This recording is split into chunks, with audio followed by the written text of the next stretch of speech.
नमस्कार अमित शाह जी। और तुम क्यों कह रहे हो? इंडिया इकोनॉमिक कॉन्क्लेव में हमारे साथ जुड़ने के लिए आपका बहुत बहुत आभार। Thank you very much for joining us. Amit Shah ji, इस वक्त जब हम मुंबई में 2 दिन की ये कॉन्क्लेव कर रहे हैं, इसमें आपसे फ्रैंकली कई सवाल पूछूंगी जो मैं अक्सर आपसे पूछती हूँ। और इकोनॉमी की जो चर्चा है वो कहीं पीछे रह गई है और आगे आ गए हैं बाकी सारे मुद्दे, चाहे आर्टिकल 370 हो, चाहे अयोध्या हो, और चाहे उसके बाद सिटीजनशिप अमेंडमेंट बिल। कहीं ना कहीं इससे जो है प्रोटेस्ट जम्मू एंड कश्मीर से आसाम चले गए और आसाम से दिल्ली तक आ गए। पहले जामिया मिलिया यूनिवर्सिटी में और आज सीलमपुर में भी काफ़ी प्रोटेस्ट हुए हैं। ये प्रोटेस्ट का कारण सब कह रहे हैं कि ये सिटीजनशिप अमेंडमेंट एक्ट है जो सरकार ने पार्लियामेंट में पारित करा है, लेकिन ये उनका कहना है कि मुसलमान और हिंदू भाइयों में भेदभाव करता है। मैं ऐसा नहीं मानता। ये जो रिएक्शन आ रहे हैं इसके दो कारण हैं।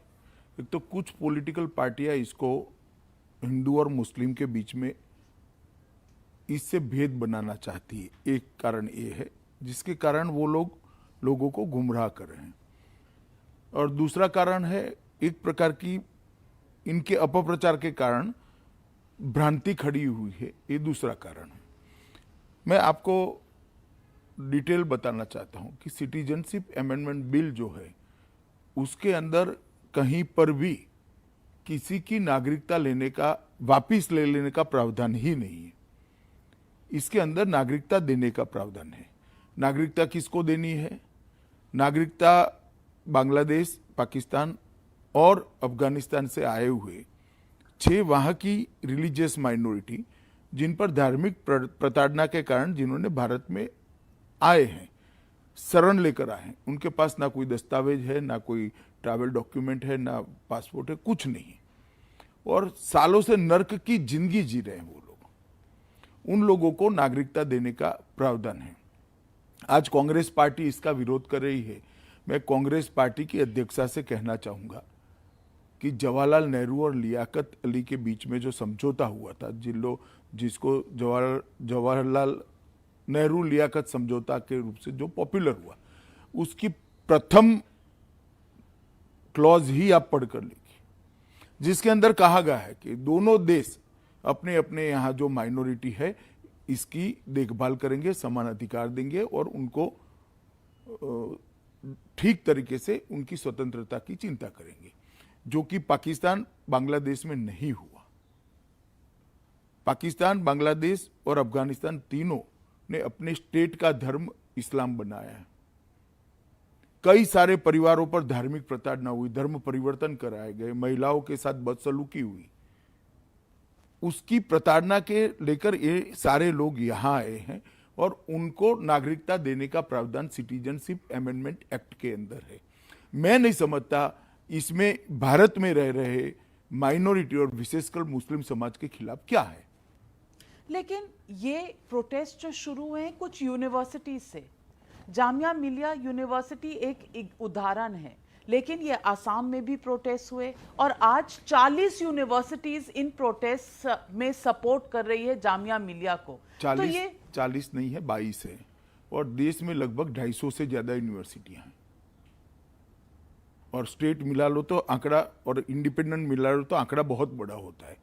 इसमें से 22 है, और बाकी सब जगह सिंबॉलिक प्रोटेस्ट हुए जो मीडिया ने कहा कि स्टूडेंट पर अत्याचार हुआ, इसके कारण वो स्टूडेंट सॉलिडारिटी के कारण इकट्ठा हुए हैं।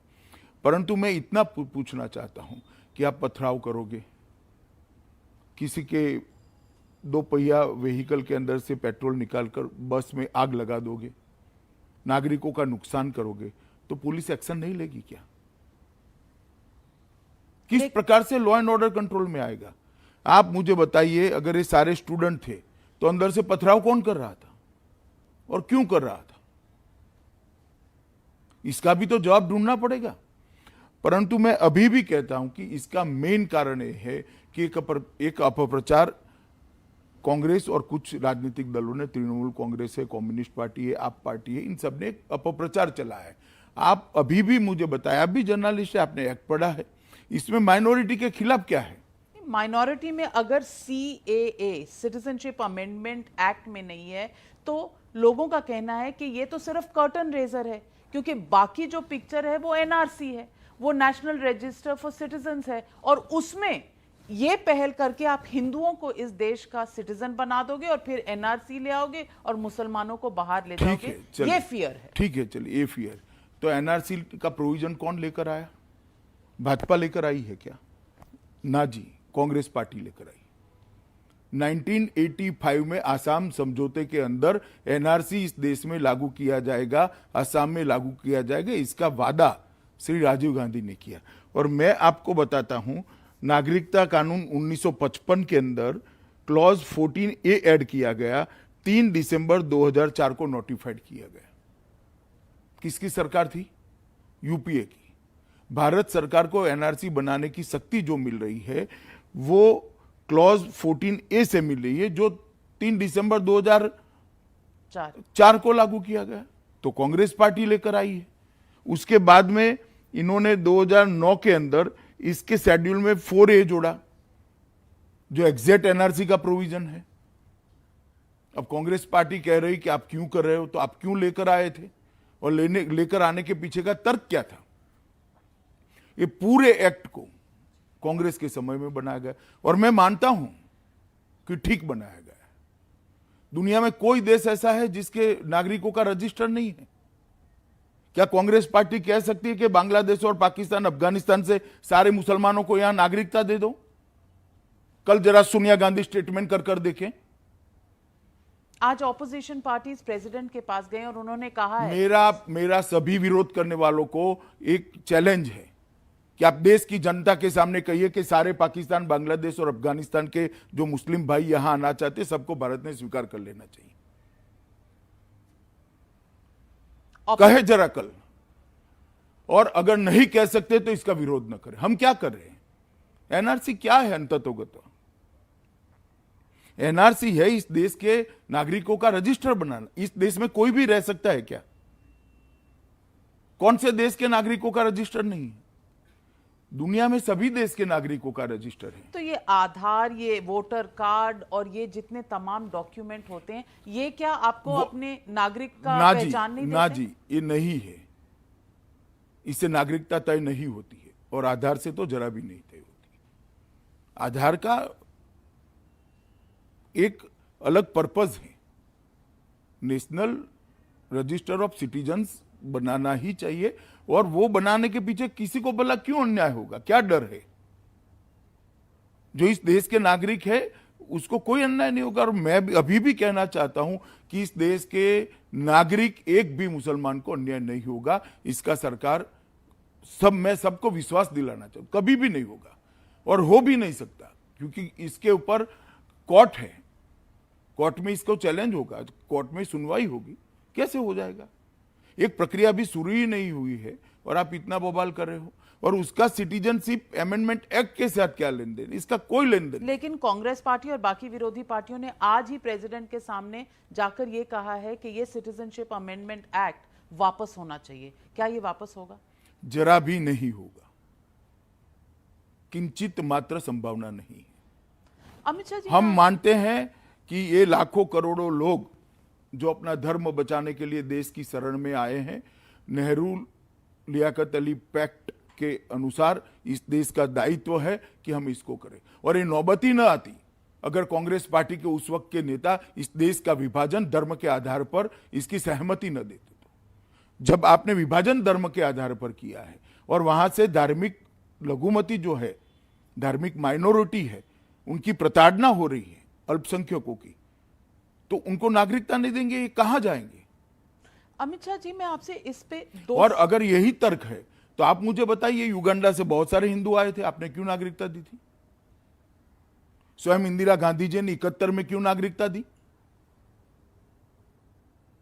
दंडकारण्य प्रोजेक्ट क्या था? क्यों नागरिकता दी? लंका से आए हुए 6 लाख फैमिली को नागरिकता दी है, क्यों नागरिकता दी है? इसी आधार पर दिया है। मगर जब भारतीय जनता पार्टी करती है उसको अलग तरीके से पेंट करना, मैं मानता हूं ये ठीक नहीं पर ये है सब- और ये ऐसा मामला नहीं है जिसमें राजनीति करनी चाहिए। ये शुद्ध रूप से देश की सीमाओं को सुरक्षित करने का मामला है। अमित शाह जी, इससे 2-3 सवाल खड़े होते हैं। एक सवाल तो सबसे पहला ये कि आपने पार्लियामेंट में ये सब कहा, फिर भी आज देश में प्रोटेस्ट और अनरेस्ट है और ये यूनिवर्सिटीज में है। अभी यूनिवर्सिटीज भी में आप इसको बहुत बड़ा चढ़ाकर मत करिए। यूनिवर्सिटीज का मतलब आपको भी मालूम है, मुझे भी मालूम है। 400 से ज्यादा यूनिवर्सिटी है, उसमें से 22 यूनिवर्सिटी में रियल प्रोटेस्ट, 5 यूनिवर्सिटी में, जामिया मिलिया में है, जवाहरलाल नेहरू यूनिवर्सिटी के कुछ बच्चे जुड़ गए, लखनऊ की यूनिवर्सिटी में, और ये अपने AMU। अलीगढ़ मुस्लिम यूनिवर्सिटी में। बाकी सारों ने एक प्रचार चल पड़ा कि बच्चों पे कार्रवाई की।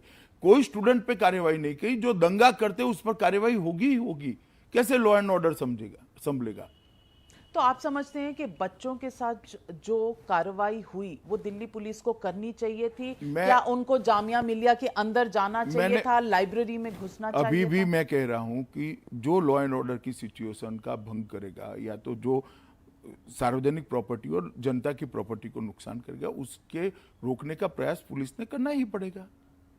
यूनिवर्सिटीज के अंदर जाके विदाउट परमिशन? पत्थर कहां से आए? प्रॉक्टर और वाइस और अब चांसलर तो कुछ अब और साबित कह रहे भी होने लगा है, अंदर ढेर सारे लोग जो स्टूडेंट नहीं थे ऐसे भी घुसे थे।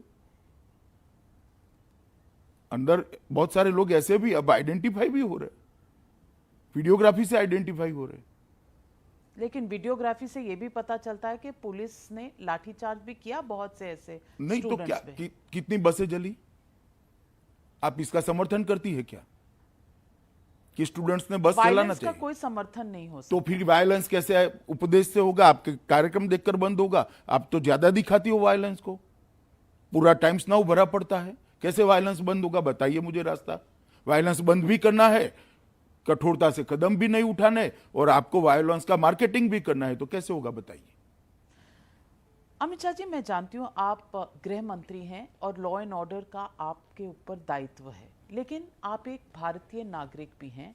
आप एक ऐसे वर्ग से आते हैं जो चिंता भी करता है देश के बारे में। तो 1 मिनट अगर आपका पॉलिटिकल रोल साइड में किया जाए और सिर्फ इंसानी रोल में मैं आपसे पूछूं कि क्या अपनी सोशियो पॉलिटिकल फैब्रिक इस देश का ठीक करने के लिए हम इस तरह के कदम उठाएं जिससे थोड़ा बहुत अनरेस्ट ऐसे फैलता चला जाए देश में, तो क्या ये देश के लिए सही है? आप मुझे स्पेसिफिक क्वेश्चन पूछिए।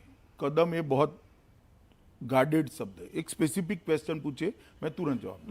मैं आपको स्पेसिफिक क्वेश्चन पूछती हूँ कि आर्टिकल एब्रोकेशन। एक सेकंड। आर्टिकल 370 रखते वक्त ही संविधान सभा ने उसको टेम्पररी किया था। जवाहरलाल नेहरू जी से सबने टेम्पररी माना था। मेरा इतना ही कहना है, अगर इसको कभी भी हटाना नहीं था तो 370 टेम्पररी क्यों रखा था? अमित शाह जी, इस पर हम पहले भी चर्चा कर चुके हैं और आपकी बात, आपकी आर्ग्यूमेंट सही होगी। मैं कह रही हूं कि इतनी सारी चीजें जल्दी जल्दी लाना, एक सोसाइटी को टाइम नहीं चाहिए क्या कि जो स्टेटस को इतने सालों से चलता और सारे जा रहा है? कदम के बीच में क्या समानता है जी? आर्टिकल 370 कश्मीर के लिए है, आज वहां कोई प्रॉब्लम नहीं है, शांति है, आराम से लोग रह रहे, कर्फ्यू खुला है और कई महीनों से खुला है, कोई तकलीफ नहीं है। क्या प्रॉब्लम क्या है यार? तो आसाम में क्या प्रॉब्लम है? आसाम में एक बहुत बड़ा आंदोलन हुआ था जिसका आधार विदेशी शरणार्थियों को रखना या नहीं रखना वो था। 2 हिस्से थे, एनआरसी था लाना, और दूसरा आसाम की अस्मिता को प्रोटेक्शन के लिए क्लॉज 6 का अनुपालना करना। कांग्रेस पार्टी ने 1985 से आज तक क्लॉज 6 को कभी छुआ ही नहीं। भारतीय जनता पार्टी की सरकार आने के बाद क्लॉज 6 की कमेटी बनी। 2019 में फिर से हमने कमेटी को रिवाइव किया और आज असम के मूल लोगों की अस्मिता को, भाषा को, उनकी संस्कृति को, उनके पॉलिटिकल रिजर्वेशंस को और नौकरी में उनके संख्या बल को प्रोटेक्ट करने के लिए क्लॉज 6 पर एक कमेटी काम कर रही है। हमने किया ही है, मगर 2 दिन तक एक बहुत बड़ी अफवाह चली कि एंडलेस है। एंडलेस नहीं है। 31 दिसंबर 2014 तक जो शरणार्थी आए उन्हीं को नागरिकता देनी है। ये एंडलेस नहीं है।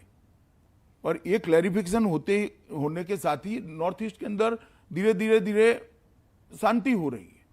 3 दिन से वहां कोई वायोलेंस नहीं है, आराम से। 4 लोग वहां मारे गए। हाँ वो ठीक है, ये जो आंदोलन में 885 लोग मारे गए थे जब हुआ था, तब कांग्रेस के शासन में। और ये आंदोलन का मतलब ये था कि सारे शरणार्थी, सारे घुसपैठिए निकलने चाहिए। हिंदू और मुसलमान में उन्होंने फर्क नहीं किया। और मुसलमान में हमने भी फर्क नहीं करा है। आप एक बात समझकर चलिए कि इस देश का जब विभाजन हुआ और जो लोग वहां रह गए नेहरू लियाकत समझौते के झांसे में आकर, उनका क्या करेंगे आप बताइए। कल को मानो दुनिया के किसी भी देश से कोई भी शासन, जैसे इदी अमीन ने करा था, हिंदुओं को निकाल देगा,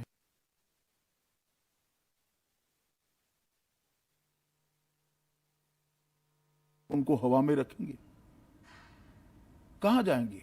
और क्यों कांग्रेस ने युगांडा के हिंदुओं को शरण दी थी? तो प्रताड़ना सिर्फ हिंदुओं की चिंता करना, बाकी पहले बाकियों की पहले नहीं आप करना। पहले आप समझ लीजिए कि हिंदुओं की प्रताड़ना इसलिए हो रही है कि ये तीनों इस्लामिक स्टेट है। क्रिश्चियनों की इसलिए प्रताड़ना हो रही है कि ये तीनों इस्लामिक स्टेट है। बुद्ध, जैन, सिख की इसलिए प्रताड़ना हो रही है, पारसी की इसलिए कि इस्लामिक स्टेट है। इस्लामिक स्टेट में इस्लाम धर्म के अनुयायियों पर कैसे धार्मिक प्रताड़ना होगी, बताइए आप मुझे। लेकिन उसके कॉस्ट पर अपने देश में यूं जो प्रोटेस्ट, आक्रोशित होना, क्या ये सही ये है? हमारे ही है। मैं आपको आज इतने सारा कह रहे हैं ना, मैं आपको कुछ चीजें बताना चाहता हूं नाविका जी, देश के सामने जानी चाहिए। पंडित जवाहरलाल नेहरू जी, हमें राजनीतिक सीमाओं के कारण हमसे दूर हुए अपने भाइयों बहन जो देख रहे हैं, इस समय इसकी स्वतंत्रता समारोह में शामिल नहीं हो सकते, इनकी भी चिंता है। चाहे कुछ भी हो जाए, वो हमारे हैं, हमेशा हमारे रहेंगे और उनके सुख दुख का हमें चिंता करनी पड़ेगी। जवाहरलाल जी। इसके बाद में राजेंद्र प्रसाद जी अपने शपथ में कहा, उन विस्थापित व्यक्तियों को पुनर्वसन करने के लिए हम व्यग्र है जो काफी कठिनाई और असुविधा झेल चुके हैं, इसलिए देश को चिंता करनी चाहिए। सरदार वल्लभ भाई पटेल, हमारे बंधु बांधव जिन्होंने स्वतंत्रता संघर्ष में भाग लिया, केवल अचानक भौगोलिक सीमा के कारण वो विदेशी नहीं हो सकते, इस देश ने इसको स्वीकारना पड़ेगा। इसके बाद में कांग्रेस कार्य समिति का प्रस्ताव, कांग्रेस पाकिस्तान के, अब जरा ध्यान से सुनिएगा, कांग्रेस पाकिस्तान के उन सभी गैर मुस्लिमों को पूर्ण सुरक्षा देने के लिए बाध्य। गैर मुस्लिम, ये कांग्रेस का प्रस्ताव है, जो उनके जीवन और सम्मान की रक्षा करने के लिए सीमा पार करके आए हैं या आने वाले हैं। ये प्रस्ताव था 25 नवंबर 1947 का। महात्मा गांधी 26 सितंबर 1947, पाकिस्तान में रह रहे हिंदू और सिख, मैं फिर से रिपीट करना चाहता हूं, पाकिस्तान में रह रहे हिंदू और सिख यदि वो वहां रहना नहीं चाहते, वहां रहने के लिए अच्छा माहौल नहीं है, निसंदेह भारत आ सकते हैं, भारत को उनको स्वीकारना चाहिए। ये सारे सेक्युलर नहीं थे क्या? और कांग्रेस भूल गई जवाहरलाल नेहरू को, राजेंद्र प्रसाद जी को, महात्मा गांधी को, सरदार पटेल को, स्वयं अपनी पार्टी के प्रस्ताव को। तो ये सारे सेक्युलर नहीं थे। वो समझते थे कि गलती हुई है धर्म के आधार पर देश का विभाजन करने की। धर्म के आधार पर देश का विभाजन नहीं होना चाहिए था, अगर न होता तो कोई स्थिति न होती। तो आप पूरी तरह से कन्विंस्ड है कि ये जितना भी तभी तो बिल लेकर आया हूं। नहीं देखिए, नहीं, जितना अनरेस्ट है ये ऑपोजिशन स्पॉन्सर्ड है, कांग्रेस स्पॉन्सर्ड है। 100%। ये आप चार्ज कर रहे हैं, ये प्रूव होगा? नहीं, मैंने तो कहा, कई बार कहा, प्रूव क्या करना है, दुनिया देख रही है वो क्या बोल रहे हैं, दुनिया देख रही ना। जबकि इसमें कोई माइनॉरिटी का कोई नुकसान ही नहीं। मुझे सिटीजनशिप अमेंडमेंट बिल समझाइए, इससे इस देश के नागरिक मुसलमानों का क्या नुकसान है, जरा बता दीजिए मुझे। और इतनी यूनिवर्सिटीज में इस तरह का प्रोटेस्ट होना, इसे आप मैन्युफैक्चर्ड प्रोटेस्ट कहेंगे? मैंने ऐसा नहीं कहा। जो प्रोटेस्ट कर रहे हैं उस स्टूडेंट्स के साथ चर्चा भी करनी चाहिए, संवाद भी करना चाहिए। मैंने ऐसा नहीं कहा मैन्युफैक्चरिंग, मैंने कहा गुमराह किया जा रहा है, ऐसा मैंने शब्द प्रयोग किया। और मैं तो आज भी कहता हूं कि सभी स्टूडेंट ने सिटीजनशिप अमेंडमेंट बिल को अच्छे से पढ़ना चाहिए। मगर 22 यूनिवर्सिटी में प्रोटेस्ट है, 22 में से 4 में ज्यादा है, बाकी सारे सॉलिडारिटी के लिए खड़े हैं। और 4 जो है नाम मैंने आपको बता दिए। तो आपकी सरकार ओपन है स्टूडेंट्स के साथ बातचीत करने के कर ही लिए? रहे हैं, अभी क्या कर रहा हूं मैं, आपके साथ सिर्फ बात नहीं कर रहा हूं, वो स्टूडेंट भी सुन रहे हैं। महबूबा मुफ्ती जी का अभी ट्वीट आया है थोड़ी देर पहले और उन्होंने कहा article 370 removal, Ayodhya verdict and the discriminatory citizenship amendment bill has pushed Muslims to a tipping point. This is the slow death of new India. मैं एक एक कर सभी बात का जवाब देता हूं. मैंने कहा धारा 370 जब संविधान बना तब से ही इसको टेम्पररी माना गया था और धारा 370 के कारण इस देश ने बहुत नुकसान झेला है. हमने टेररिज्म को झेला है. 40,000 लोगों की मौत हुई है, विशेषकर कश्मीर के बच्चों की, कश्मीर के नागरिकों की. और धारा 370 इसीलिए हटाई गई जो मूल भावना थी, क्योंकि ये टेम्पररी है. दूसरी बात, राम जन्मभूमि, अयोध्या एक्ट किसने बनाया? मैंने नहीं बनाया, मेरी पार्टी ने नहीं बनाया, कांग्रेस पार्टी ने बनाया. अयोध्या एक्ट क्या है कि सुप्रीम कोर्ट का जो वर्डिक्ट आएगा इसके हिसाब से जमीन हैंड ओवर टेक ओवर की जाएगी जिसके पक्ष में आए. अब सुप्रीम कोर्ट की संविधान बेंच ने एग्जिस्टिंग और बनने वाले 3 चीफ जस्टिसों ने एक जजमेंट दिया, इसको भी हम नहीं स्वीकार करेंगे, इसको भी पार्टी के साथ जोड़ेंगे. 1994 में अयोध्या एक्ट कौन लाया? कांग्रेस पार्टी लेकर आई कि सुप्रीम कोर्ट जो फैसला करेगी उसको ये जमीन दे दी जाए. इसमें भारतीय जनता पार्टी कहां आती है? हाँ, मगर हम मानते हैं कि वहां पर भव्य राम मंदिर बनना चाहिए था. और आपने कहा है 4 महीने में. तो सुप्रीम कोर्ट ने 90 दिन में कहा है, मैंने तो 30 दिन बढ़ाया. सुप्रीम कोर्ट ने 90 दिन कहा है. आप लोग जजमेंट नहीं पढ़ते हो ना, सिर्फ सुर्खियां पढ़ते हो. जजमेंट पढ़िए, उसमें कहा है कि भारत सरकार का दायित्व है कि 90 दिन में प्रक्रिया पूरी की जाए. तो मैं तो उल्टा 30 दिन बढ़ा दिया. कंटेम हो सकती है मुझ पर. तो मैंने नहीं कहा 4 महीना, सुप्रीम कोर्ट का 90 दिन का जजमेंट है. नाविका जी, मैं आपसे पूछूंगी, धारा 370 आपने हटाई. नहीं, तीसरा सिटीजनशिप अमेंडमेंट एक्ट, उसका भी पूरा नींव कांग्रेस ने डाला हुआ है, हमने नहीं डाला है. ये सबने कहा है अगर नेहरू लियाकत अली समझौता नहीं होता है तो इनको स्वीकारना पड़ेगा.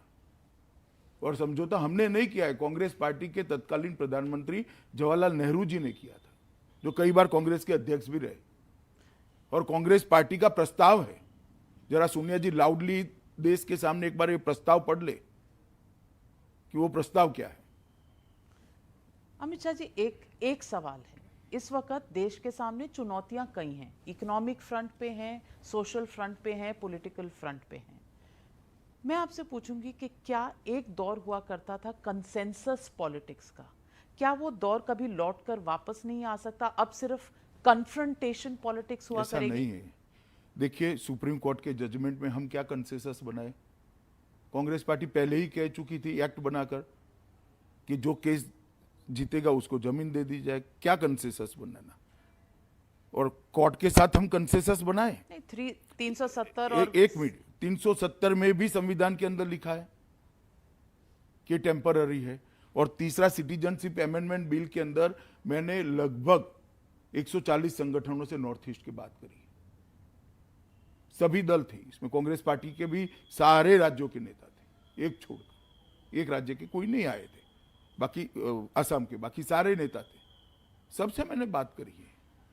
तो वहां इतने एग्जेम्पशंस, कश्मीर को कोई एग्जेम्पशन नहीं.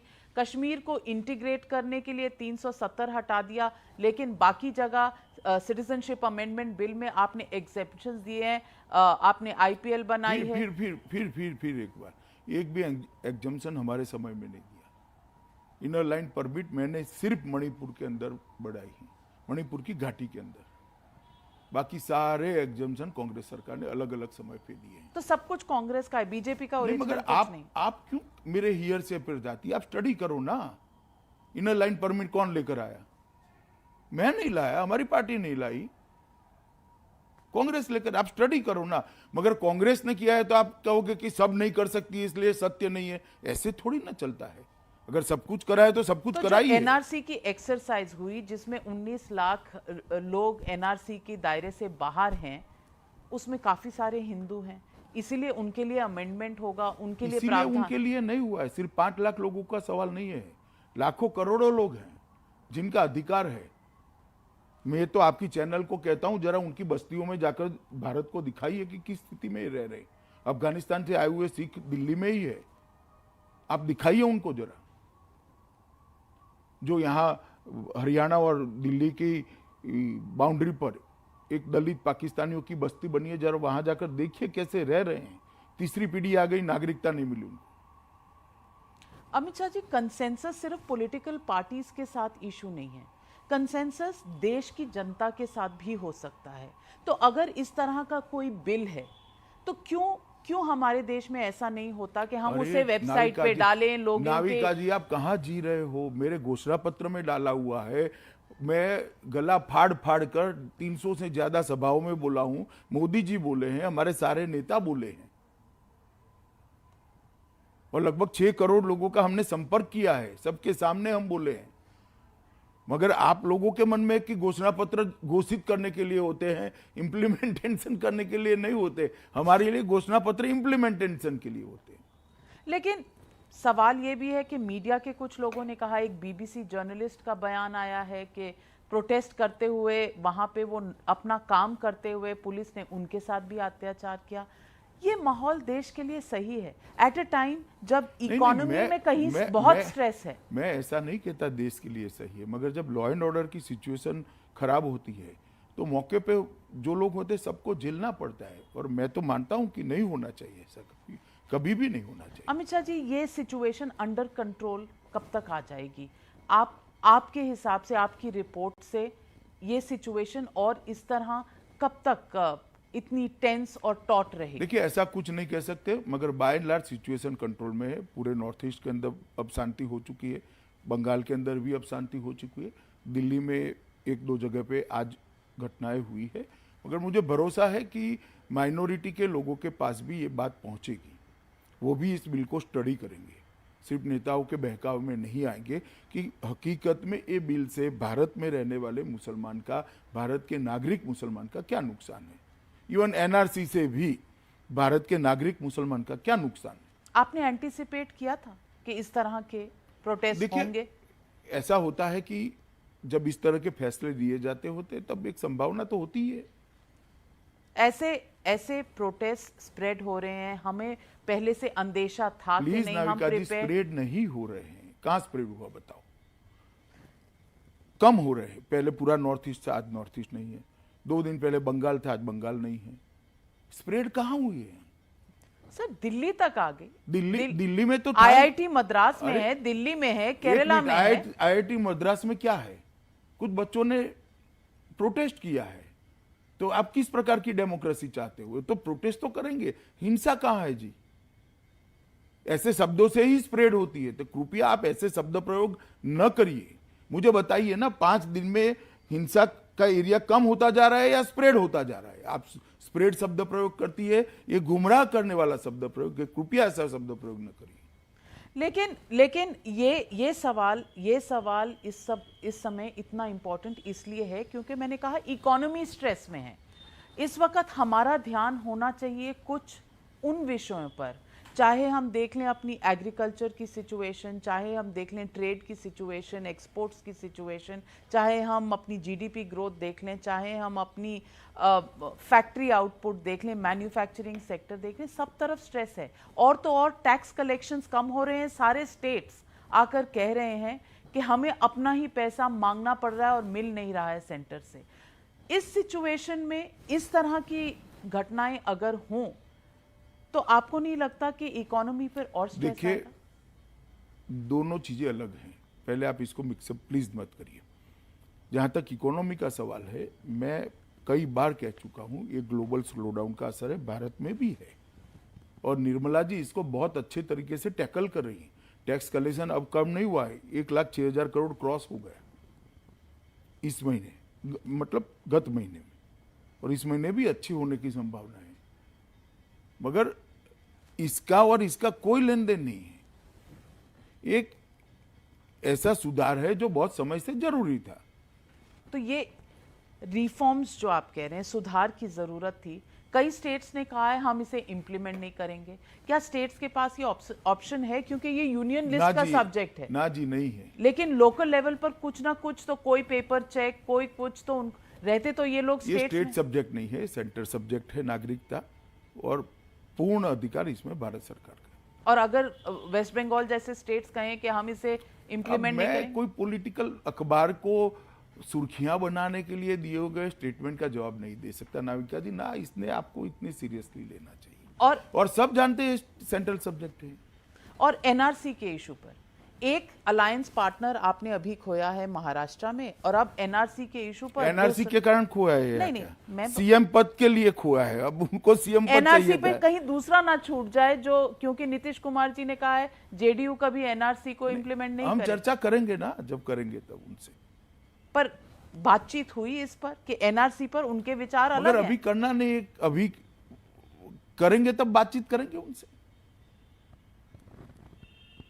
आप अटल हैं कि इस पर कोई कॉम्प्रोमाइज, कोई गोइंग बैक नहीं होगा? मैं और सरकार दोनों अटल है, चट्टान की तरह अटल है, कोई इसमें पीछे हट नहीं होगी। चाहे इस पर आपके ऊपर आरोप लगे कि आप भारत को हिंदू राष्ट्र बना रहे।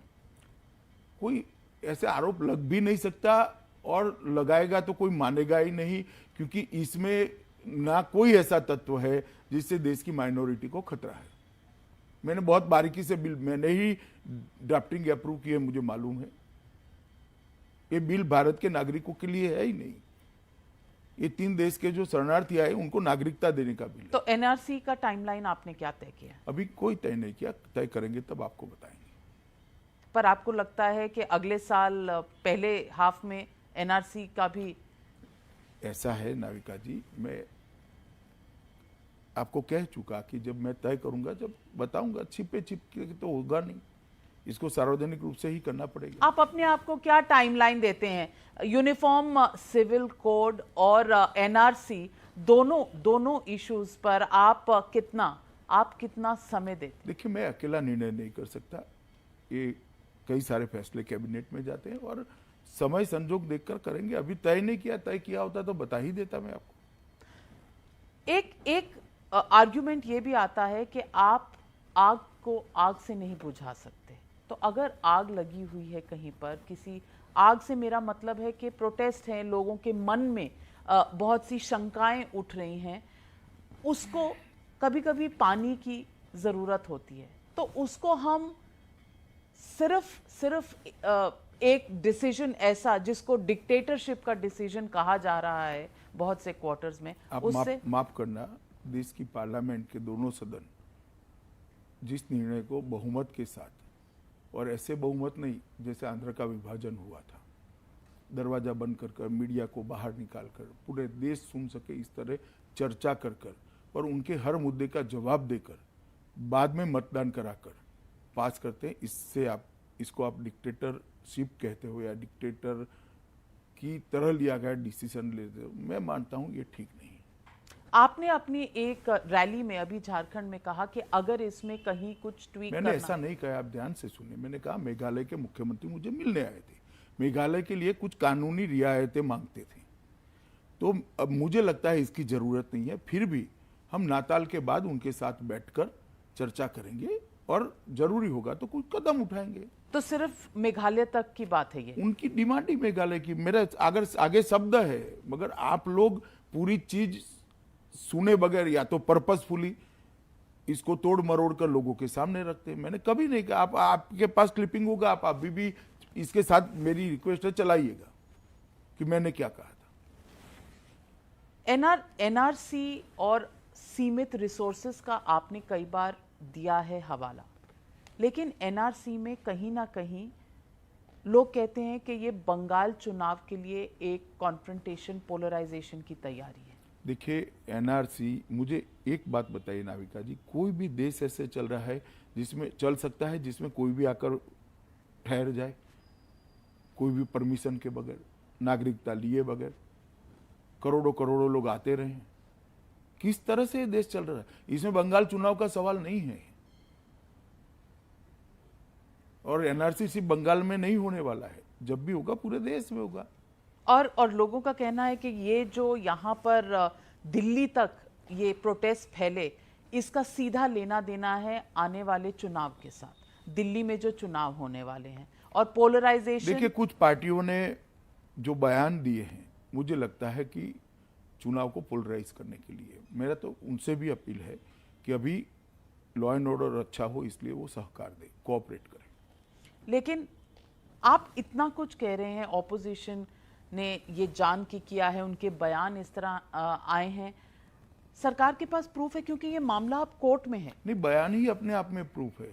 आप मुझे बताइए ना, सिटीजनशिप अमेंडमेंट एक्ट कैसे माइनॉरिटी विरोधी है? कोई बोल नहीं रहा, कोई समझा नहीं रहा कि कैसे माइनॉरिटी विरोधी इस है। पे जुडिशरी भी, रिटायर्ड जजेस, सुप्रीम कोर्ट के जजेस का भी व्यू इस पर वेरी करता है।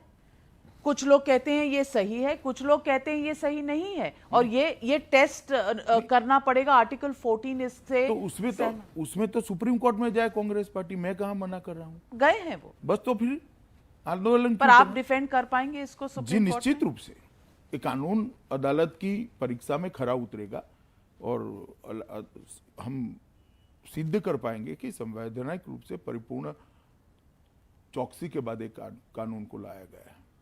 अमित शाह जी, सवाल इस पर एक और भी है। सवाल है जो राम मंदिर का कहा है, आपने अनाउंसमेंट किया 4 महीने में। 4 महीने में जो 5 एकड़ लैंड देना है मुसलमानों को, 4 महीने में जो बोर्ड बनना है, ये किस तरह की प्रक्रिया रहेगी जिससे राम मंदिर नहीं, बनेगा? 4 महीने नहीं, हमें 3 महीने में करना है और 3 महीने में से काफी समय चला गया। ये प्रक्रिया चल रही है। बोर्ड तय हो जाएगा। उसमें ये भी रिपोर्ट आई है कि आप और यूपी के मुख्यमंत्री जी भी मेंबर रहेंगे उस ट्रस्ट भारतीय के जनता बोर्ड। पार्टी का कोई सदस्य इसमें मेंबर नहीं होगा। और ये ट्रस्ट कैसे होगा? ये फाइनेंस डोनेशन से होगा जो देखिए, मंदिर बनेगा, या दो टैक्स चीजें पेयर? मैं स्पष्ट कर देता हूं। भारतीय जनता पार्टी का कोई मेंबर इसमें ट्रस्टी नहीं होगा, एक, और सरकार इसके लिए कोई पैसा खर्च नहीं करेगी। वो ट्रस्ट को पैसा समाज में से उगाकर इसको बनाना पड़ेगा।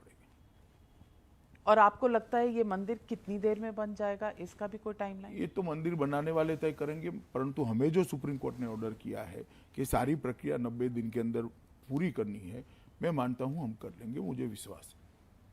अमित शाह जी, एक और इशू है जो बहुत बार उठ के आता है, और वो है साध्वी प्रज्ञा का इशू।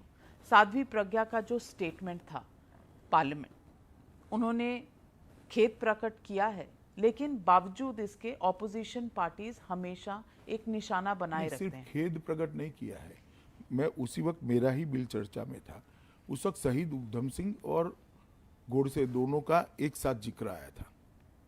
उनका कहना था कि वो खड़ा होकर ऐसे बोली कि आगे शहीद लगाओ। तो मुझे लगता है कि उनका जो कहना है कि ये शहीद उधम सिंह के लिए था और मिस इंटरप्रिट गोडसे के लिए हुआ। फिर भी सबने जब कहा कि नहीं आप गोडसे के लिए बोली, तो उन्होंने क्षमा प्रार्थना कर ली है अध्यक्ष जी के सामने, लोकसभा अध्यक्ष के सामने, और वार्निंग भी दी गई है उन्हें पार्टी की तरफ वार्निंग से। भी दी है पार्टी। सवाल एक और है, राहुल गांधी ने कहा सिटीजनशिप अमेंडमेंट बिल के इस दायरे में ही कहा, उन्होंने कहा कि पहले मेक इन इंडिया कहा जाता था, अब रेप इन इंडिया राहुल कहा। गांधी आज कहाँ है? आप बताएं, होम मिनिस्टर हैं, आपके पास होगी होम रिपोर्ट। मिनिस्टर के पास विपक्ष के नेताओं की सूचना नहीं आती। किसी जर्नलिस्ट का ही फोन आया कि आज कोरिया चले गए शायद।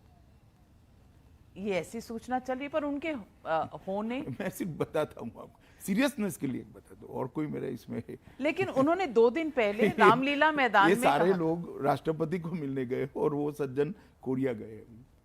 किसी जर्नलिस्ट का ही एसएमएस आया मुझे, मैं जांचा नहीं है सच्चा है झूठा है, मुझे उनके साथ इतनी ऑनेस्टी रखनी चाहिए कि मैंने जांच नहीं करी। लेकिन उन्होंने ये कहा कि ये इंडिया अब रेप इन इंडिया हो गया। उनसे जब माफी मांगने को कहा तो उन्होंने कहा मैं राहुल गांधी हूं, राहुल सावरकर नहीं हूं, माफी नहीं मांगता। वो सावरकर बन भी नहीं सकते। सावरकर बनने के लिए बहुत बड़ी तपस्या, बहुत बड़ा त्याग और बहुत तीव्र देशभक्ति चाहिए। ये तीनों में से कुछ राहुल गांधी के व्यक्तित्व में झलकता नहीं। राहुल गांधी को ये मालूम नहीं है सावरकर जी ने जैसे 12 साल काला पानी के सजा के तहत अंडमान निकोबार की जेल में, सेल्युलर जेल के अंदर बिताए हैं, ऐसे 12 दिन भी वो नहीं रह सकते, 12 घंटे भी नहीं रह सकते। और मैं मानता हूं इस देश की जनता जो इस देश को चाहती है, सबको इनके स्टेटमेंट से बड़ा दुख पहुंचा है, हृदय तक दुख पहुंचा है कि एक परिवार जिसकी संपत्ति एक जीवन के अंदर 6 बार अंग्रेजों ने कुर्क कर दी। दोनों भाई को 50-50 साल की सजा हुई। देश को आजाद कराने के लिए पूरा जीवन जिन्होंने भारत माता के चरणों में समर्पित कर दिया, जिसने देश के इतिहास को एक नई दिशा देने का काम किया, वो व्यक्ति के लिए इस प्रकार का उच्चारण इरिस्पेक्टिव ऑफ पार्टी किसी भी पार्टी के नेता ने नहीं करना चाहिए। और उनको मालूम नहीं है, इनकी दादी इंदिरा गांधी ने अपने पर्सनल सेविंग्स अकाउंट से 11,000 रुपया सावरकर ट्रस्ट को दिया था, सावरकर की स्मृति में। उनको मालूम नहीं है, शायद इनके टीचर जो होंगे उन्होंने सिखाया नहीं, उनको बताया नहीं। इंदिरा गांधी जी ने 11,000 रुपया अपने व्यक्तिगत अकाउंट से दिया था। तो अमित शाह जी उनके अलायंस पार्टनर हैं जो दूसरे सावरकर भक्त हैं, शिवसेना जी, जो पहले आपके अलायंस पार्टनर हुआ करते थे। एक सवाल मैं मानता हूं इसमें शिवसेना ने भी प्रोटेस्ट किया है, इनके स्टेटमेंट को, इसका विरोध किया है शिवसेना ने, मेरी जो अखबारों से जानकारी है। लेकिन शिवसेना के साथ जो आपका एक ब्रेकअप हुआ महाराष्ट्र में, क्योंकि ये कॉन्क्लेव महाराष्ट्र में देखा जा रहा है, तो मैं आपसे पूछूंगी कि ये मुद्दा क्या था और इतनी देर पहले आपने कोई पहल नहीं की और फिर सुबह 7:30 बजे शपथ ग्रहण कर ली। मुद्दा स्पष्ट मैंने कई बार मीडिया के सामने किया है। मुद्दा यही था कि मुख्यमंत्री कौन बने। शुरू से तय था कि श्री देवेंद्र फडणवीस, अगर युति की सरकार बनती है, शिवसेना भाजपा युति की बहुमत आती है, तो देवेंद्र फडणवीस बनेंगे। हमने सार्वजनिक रूप से कई प्रेस कॉन्फ्रेंसों में, कई रैलियों में उसको कहा था, जिसको डिनाई नहीं किया गया। अब उनको लगा कि उनको बनना है, तो उन्होंने हमारा साथ छोड़कर कांग्रेस और एनसीपी का साथ लिया। ठीक है, आपने भी एनसीपी का लिया। जिस अजीत पवार को आप करप्ट कहते थे, आपने उनके साथ समझौता किया। नहीं, हमने भी लिया, मैं कह रहा हूं, मगर हमने शुरुआत नहीं करी। नाविका जी, तो पहले एक बात समझ लीजिए। ना, पहले एक बात समझ लीजिए कि ये जो शुरुआत हुई उसमें, इसलिए आप शिवसेना और बीजेपी को एक पलड़े में नहीं रख सकती, क्योंकि ये मैंडेट देवेंद्र फडणवीस और नरेंद्र मोदी के नाम पर आया था। शिवसेना का कोई रोल नहीं था ना, मैंने ऐसा नहीं कहा, मगर शिवसेना का एक भी प्रत्याशी इंक्लूडिंग आदित्य ठाकरे नहीं था जिसने मोदी जी का कटआउट शिवसेना के सारे नेताओं से बड़ा नहीं लगाया था। एक भी प्रत्याशी नहीं था, एक भी पत्रिका नहीं थी। मैंने भी कई शिवसैनिकों के लिए रैली करी है, पीछे के बैकड्रॉप देखे हैं मैंने, और आपके लोगों ने भी बहुत सारा रॉ फुटेज होगा, आप निकाल कर देख लीजिए।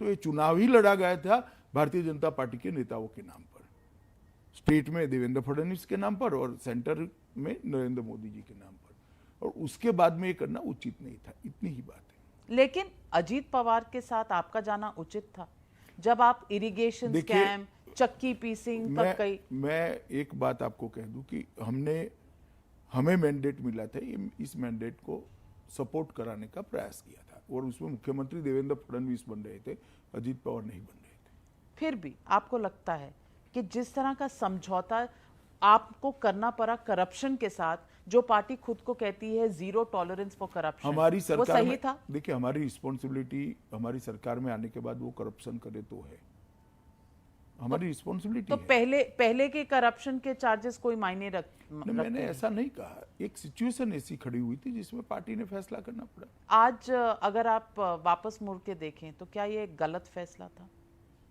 समय तय करेगा क्या फैसला गलत था या सही था। आपको अभी नहीं, आप कन्विंस नहीं है कि अभी गलत है? जब तक ये सरकार कैसी चलती है इसके आधार पर ही इसका, तो आप दोनों गेट्स खुले रख रहे हैं ना। मैंने ऐसा नहीं कहा, कैसे चलती है इसके आधार पर इस निर्णय का फैसला जनता भी करेगी, हम भी करेंगे, आप भी करेंगे।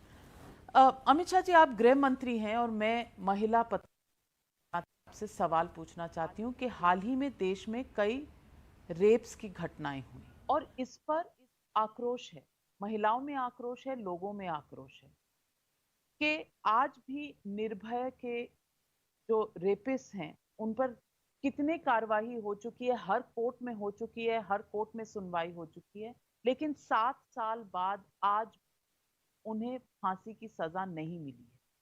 क्या हमारा लॉ, हमारा जस्टिस सिस्टम ये न्याय कर रहा है महिलाओं के साथ? देखिए इसमें ऐसा है नाविका जी कि जो एक्ट बना है वो एक्ट के अंदर और जो जजमेंट्स आए उसके फॉलोअप में एक दिन की भी देरी कहीं पर भी दिल्ली प्रशासन या भारतीय जनता पार्टी की ओर से नहीं हुई। इनकी रिव्यू पिटीशन का समाप्त होते ही 1 महीने के अंदर दिल्ली सरकार ने भारत सरकार को भेज दिया, भारत सरकार ने 3 दिन के अंदर राष्ट्रपति को भेज दिया, इन्होंने माफी की अर्जी वापस, अब दूसरे ने रिव्यू पिटीशन कर दी। अब कोर्ट इसको 1-2 दिन में तय करेगी और उससे सब होने के बाद भी 14 दिन का उसको लीगल रेमेडी के लिए टाइम देने का एक जजमेंट आकर पड़ा है सुप्रीम कोर्ट का, 5 जजों की बेंच का जजमेंट है। लेकिन आप एक्ट्स में, बिल्स में जजमेंट में तब्दील करने में समय नहीं लगाते हैं, तो ये वाला एक्ट क्यों नहीं? हमने करा ना, फांसी की सजा हमने ही करी ये एक्ट बदल कर, मगर फांसी का जो एग्जीक्यूशन है इसकी गाइडलाइन सुप्रीम कोर्ट के जजमेंट ने बनाई है, मैं नहीं बदल सकता इसको, मेरी कानूनी मर्यादा है।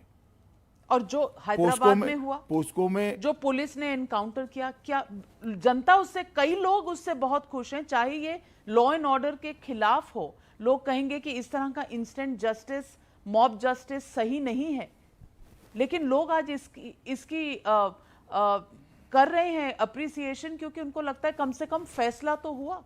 क्या ये सही है? लोग अप्रिसिएशन कर रहे हैं, इसको मैं कैसे रोक सकता हूँ? रोकना भी नहीं चाहिए।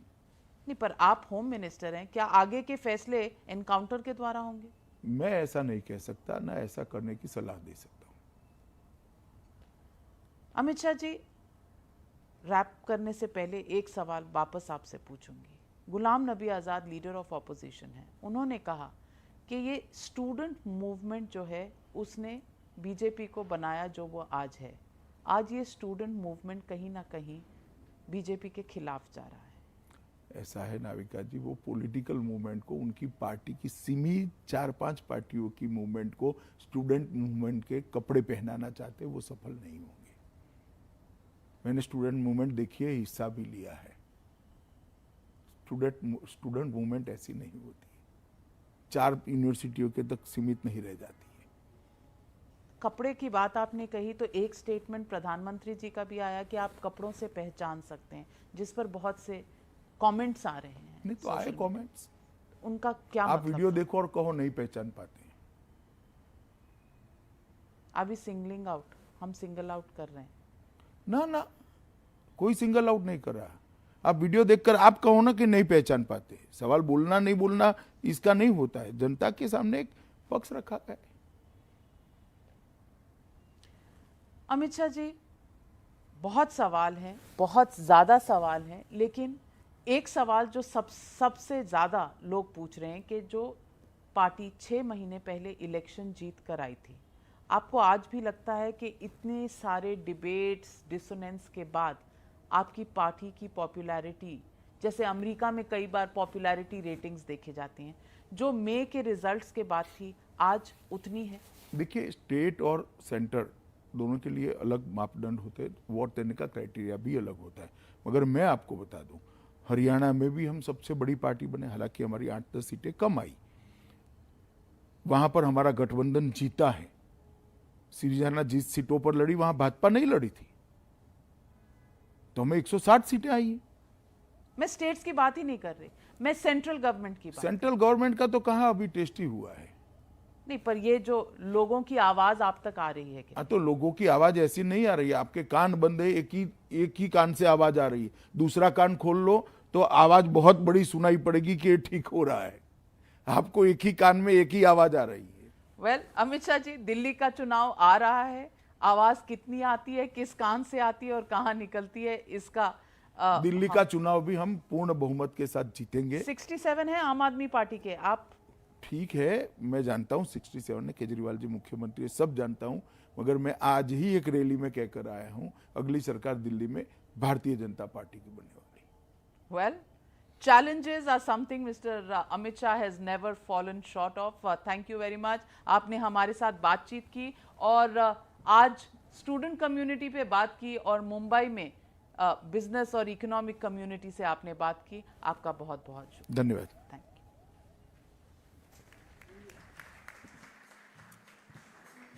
All right, what an intensely fascinating conversation, talking about a range of topics that I'm sure all of you certainly were fascinated by. Well, moving on then to our next speaker, who needs absolutely no